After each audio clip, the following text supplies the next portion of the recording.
In the early 1990s, in a quiet coastal town stood the aging St. Augustine Hospital. Once a fully operational medical facility, it had been partially shut down after a series of unexplained equipment failures, patient deaths, and reports from staff who claimed they were not alone during their shifts. One nurse, Maria Santos, shared a story that still circulates among medical workers today.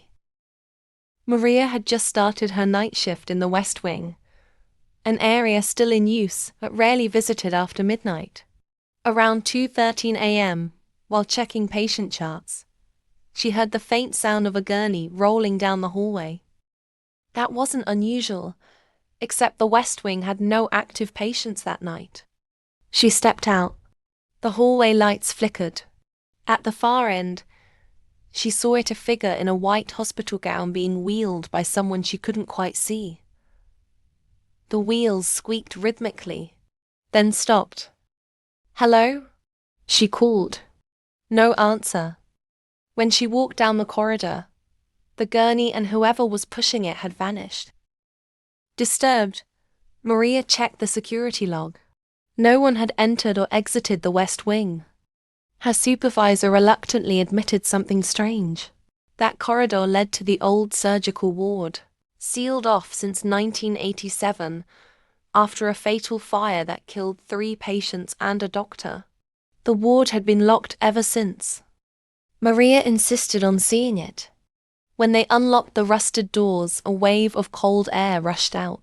Inside, everything was frozen in time-burned equipment, broken beds, and a single gurney in the center of the room. Its wheels were still slowly turning. Later that same night, Maria was alone at the nurse's station when the phone rang. Line 3. She picked up. At first there was only static. Then, a whisper. "Help me. I'm still here." The call traced back to the disconnected phone line inside the abandoned surgical ward. Maria refused to continue working in that wing, but before she could transfer, something happened that changed everything. At exactly 2:13 a.m. the next night, security cameras captured footage later reviewed by hospital staff. A gurney moving on its own.